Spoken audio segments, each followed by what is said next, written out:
delighted to welcome Lopa Banerjee from UN Women to our new dialogue series today. Religions for Peace is initiating these dialogues with various multilateral institutions to provide insight for our global multi-religious movement on the work of your organizations. To start, I would like to invite you to share with us a little bit about yourself, your position, and the work that you and your office are doing. Please. Thank you so much, Sarah, and many greetings. And I hope that you and your dear ones are all safe and well in these very, very strange times. My warmest greetings to everybody at Religions for Peace, and my special greetings to Asa, who is a dearly held partner, friend, colleague. So greetings to all of you and wishes for your health and safety. My name is Lopa Banerjee, and I'm the director of the Civil Society Division at UN Women, and also the executive coordinator of the Generation Equality Forum, which, as you know, is the big gathering that was due to be convened this year by UN Women together with France, Mexico, and with the partnership of civil society, but now has been postponed to next year. And this was really bringing together the sort of a high point of commemoration for the 25th anniversary of the Beijing Declaration Platform for Action. UN Women, in terms of what I do and what is the organization that I work for, I work for UN Women, as I've just said, and UN Women is the United Nations entity dedicated to gender equality and the empowerment of women. And it is considered the global advocate for gender equality and women's and girls' rights. And UN Women was established. As you know, UN Women is a relatively new organization. They're not so new anymore. We are now going to be 10 years old this year. And it was established to accelerate progress on achieving gender equality and the rights of women and girls everywhere. And what UN Women does is it supports and works with member states to set global standards for achieving gender equality, and then works with governments, civil society, private sector, and many other stakeholders to implement those standards, to design laws, policies, programs, and services that are necessary to implement standards for gender equality and to ensure that these standards benefit women and girls everywhere. And we work globally to make the vision of the Sustainable Development Goals a reality for women and girls everywhere, and to ensure that women and girls participate in all aspects of life, focusing on 4 key strategic priorities. 1, that women and girls lead, participate in, and benefit equally from all governance systems in the public space and in the private spheres. That women have income security, decent work, and economic autonomy. That women and girls live a life free of violence, of all forms of violence. That they contribute to and have greater influence in building sustainable peace and resilient communities, and that they benefit equally from prevention of natural disasters and humanitarian action, and they participate in the decisions related to emerging from conflict situations and to preventing conflict. The other role that UN Women also plays is it coordinates and promotes the UN system's work in advancing gender equality and in all of the deliberations around intergovernmental policy making, both at global, regional, and national level, fundamentally also around the Sustainable Development Goals and ensuring that gender equality is a central outcome of the the Sustainable Development Goals. One of the most interesting things about UN Women, and that brings me to my role, of course, in the Civil Society Division, is that UN Women was established as a direct consequence of civil society and women's rights activism. So it was really a 10-year-long campaign led by women's rights activists all over the world, together with champion states, to establish UN Women. And therefore, civil society is deeply invested in UN Women and its outcomes and its results and its impact. And more importantly, the work on gender equality has been led by civil society, social justice actors, and the women's movement for years.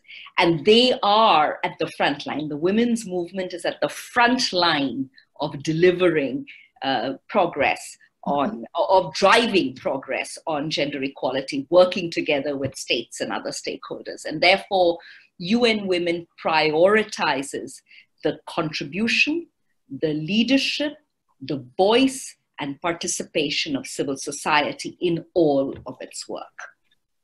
So that's overall in terms of what UN Women does and what I do, just to give you an idea. Thank you so much. That was very insightful already. And you already mentioned those different partners, especially civil society partners that you're working with. And I would like to know, on behalf of Religions for Peace, of course, how does your work link to partnering with faith-based civil society actors or religious communities? How and why do you do this?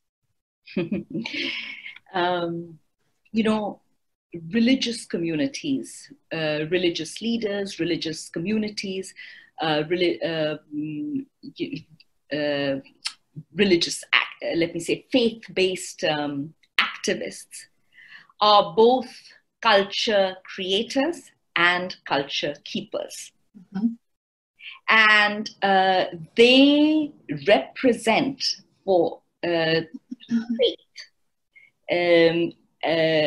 represents human beings, both highest held aspirations, the deepest source of comfort, and relief from fear, anxiety, as also driver of aspiration and potential. So religion and faith plays a huge role in supporting, maintaining, and creating societies. And therefore, in the work that we do, which is gender equality, which is fundamentally about social relations, it is impossible to achieve equality, peace, justice, sustainability without working with faith communities, religious actors, religious leaders in a progressive, justice-based, gender justice-focused manner, because without their leadership, contribution, and partnership, you will never achieve societal transformation. So it is absolutely crucial for UN Women to work with a diversity of faith-based groups, religious communities, religious actors, recognizing that just as much as religion contributes to societal progress and societal aspiration, so also religion can be one of the most devastating agents of divisiveness and war and conflict and discrimination and inequality. And therefore, to work with the aspirations and the best of human beings that faith embodies and religion embodies, rather than the manner in which religion holds society back, but to work with those aspects of religion that take society forward. That's why we work with faith-based actors. Yes, thank you. From what you've just shared now, allow me to draw a connection to our current situation. We are currently living in a time of a global pandemic, and it has become clear already that not a single sector of our societies has been unaffected or has been left unaffected. And this crisis, like any crisis, has also dire effects on the rights of women and girls and the overall gender equality and progress that has been achieved over past years and decades. Please share with us your insights and also what you specifically work on right now in times of COVID-19. And what do you see, or where do you see a value of partnering with faith-based actors in the times of COVID-19? So, what COVID-19 has done is that it has thrown up the stark inequalities that have always existed in the world. It has shone a strong, sharp light on it, so that the systemic inequality and discrimination that existed in society always has just been highlighted and increased manifold. So what we are seeing is that the inequalities that always existed are now so much more exacerbated. And COVID is not gender blind. COVID is affecting women and girls in disproportionate ways. The majority of healthcare and frontline workers are women. The manner in which COVID is affecting societies and affecting income security, the majority of informal sector workers are women. The manner in which this will affect girls' education and going forward, how societies are affected by the deep financial crisis that COVID has unleashed, will impact women and girls in massive ways. What we are also seeing is that the contribution of women and civil society groups at the community level in order to deal with COVID, and their contribution is also enormous. We've also seen what we are saying. There are two shadow pandemics that are now happening. One is gender-based violence, the enormous ways in which COVID has exacerbated violence. And the other shadow pandemic that we are seeing, which is hunger. As workers are losing jobs, what the crisis has thrown forward is the lack of universal healthcare, the lack of universal decent income, and the lack of universal social security. These things, which again affect women and girls more because they have always been facing discrimination and marginalization. So these aspects of it are so fundamentally front and center now that as we are going forward, this has to be addressed in a critical way in all COVID response. Faith-based actors and faith actors are at the forefront now of the pandemic response as first responders, but also as humanitarian actors in really major ways. They have the voice in the communities. They have the space because they are credible actors with authority, and they have the resources. And so the measures that faith actors are taking must centralize the response as a gendered response. So for example, on the issue of care, the care economy right now is the burden of care on women and girls as a result has gone up manifold. So addressing the care economy, addressing the burden of care within homes, but also addressing the whole issue, therefore, as we look at stimulus packages, that stimulus packages look at a systemic transformation of the economic structures so that coming out of COVID, the economic justice agenda leads to women's economic empowerment in fundamental ways. Mm-hmm.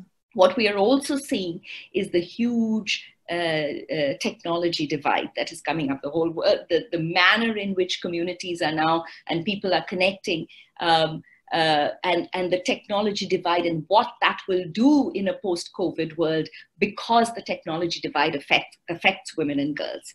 We are seeing the technology divide affecting girls in underserved communities in terms of education. So going forward, how the technology divide is going to be addressed within the stimulus packages so that we do not lose a whole generation of girls from education.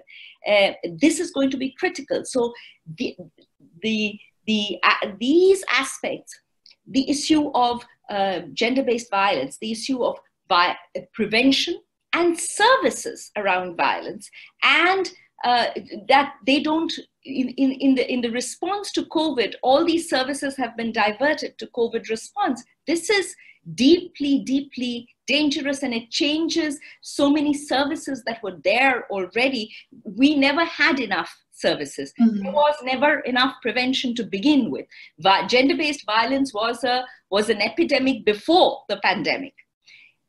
It has made it that much worse. So mm-hmm. as we look at stimulus packages, centralizing gender-based violence response as part of stimulus packages, as part of COVID response, is again going to be critical. And finally, the whole issue of social security, looking at ways in which social security becomes part of a COVID response for a sustainable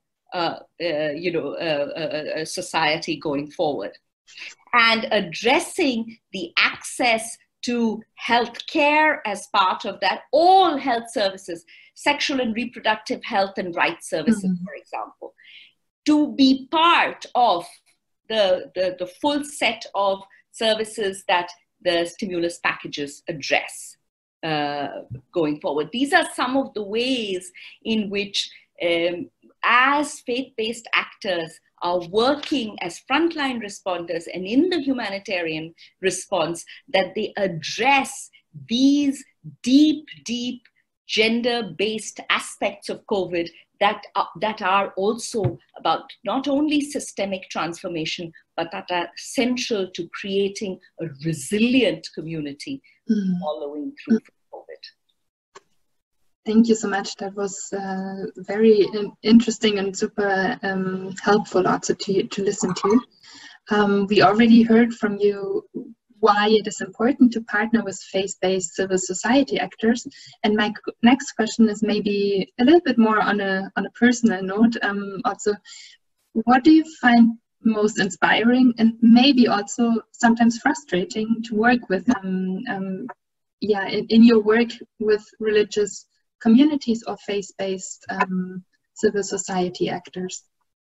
I think what is really inspiring is from where I said, when change happens, because as I was saying, faith-based mm-hmm. actors work with communities and people in spaces that are for communities the most hopeful mm-hmm. Or the most desperate, or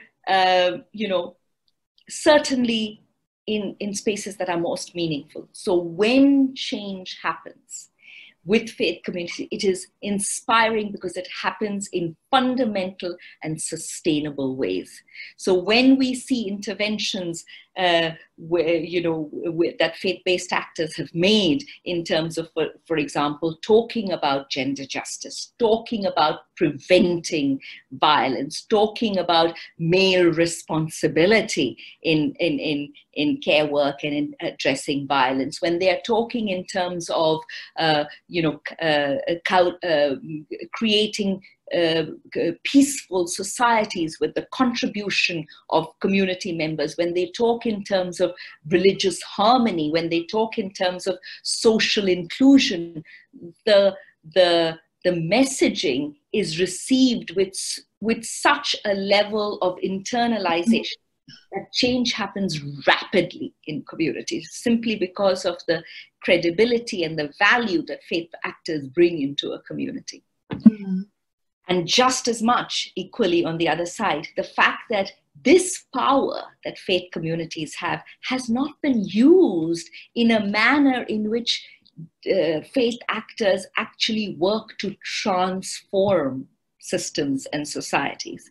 My frustration is that the enormous value that faith actors have in a community can be used to accelerate transformation, can be used to reimagine an equal and just world. And they can, and change can be accelerated through them in a manner in which policies and programs and other things take so much longer. Mm. And so the frustration is that the ability of faith actors to galvanize change and to galvanize the manifestation of an equal and plural and inclusive world, their ability to do this and how quickly they can do this has not been used, because they work in incremental ways rather than in accelerated ways. And they do not enough address the fundamental systemic issues around inequality. Thank you. Finally, I would like to offer you also the opportunity to say a few words in your own conclusion about your work as well as the current situation. Maybe there's something you envision for the future where your work should lead to, or maybe there's also some advice or something you would like to share with the Religions for Peace global movement before we... I think that I will talk about something that is first a little bit very specific and practical, and then I'm going to talk about something that is sort of more aspirational and overarching. So in terms of something that is specific and practical, in alignment with the Secretary General's recommendation that he has made in terms of how to address the gendered aspects of COVID. As you know, the Secretary General has been talking about this very, very specifically, and because it is such a crucial aspect. And if we do not use this moment to really address the fundamentals of gender equality, we would have really lost we would be betraying our communities and our and societies going forward. So, the four main areas of economic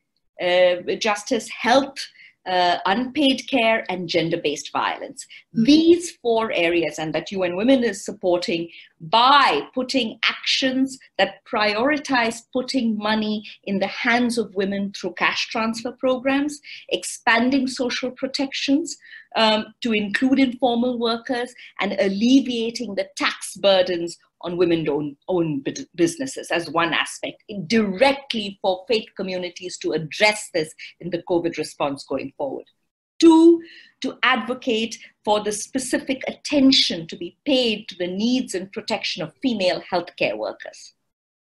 And the continuation of the standard of health services, including for pre- and postnatal care, family planning, sexual and reproductive health, and transmitted in a way that is accessible to women in this moment when they are so vulnerable and marginalized. 3, to support the expansion of social protections, expansion of childcare programs, and the design of economic recovery packages, which finally centralize unpaid care in the formal economy. And finally, to look at the ways to center stage the participation of young people who are in their communities, to centralize the participation of the voices of women and girls in the recovery, so that women and girls are shaping the recovery. So practically for faith actors to address this in the stimulus packages and in the cash transfer programs that they are also helping to implement with governments in the COVID response. And in the overarching way, every crisis and every pandemic and every sort of churn in the world can lead to transformation and creation and reimagining, or it can lead to destruction. And that choice is ours at this point in time. That we emerge, that we will have a new way of being after COVID goes without saying. We will not be coming back into a world that was there pre-COVID. We are already seeing in many ways in which the environment is regenerating, in ways in which through this moment of deep crisis, the world has come together in more fundamental solidarity, enormous solidarity across the world in different ways. We are seeing the best of human beings coming forward in support of communities. This is the moment to access this, to amplify it, and to create and reimagine a world that is equal, that is plural, that is peaceful, and that is sustainable, because this is not the first nor the last time that we are going to face pandemics nor crises, but that going forward, we are a global, connected human community with solidarity at its core and justice as our way of being. Thank you so much, Lopa Banerjee. I'm deeply moved and touched, and I would really like to appreciate the inspiration and the insights you shared about your work, and that helped us and that helped our global multi-religious movement to better understand the work of UN Women, and we are very much grateful for what you have shared with us now, and we greatly appreciate having you as a dialogue partner. Thank you. Thank you very much, and I would encourage you to please visit our website, and there's a lot of information on what we are doing also on COVID, and there are policy briefs on all of the things that I've spoken about. Thank you very much for this opportunity, and good luck.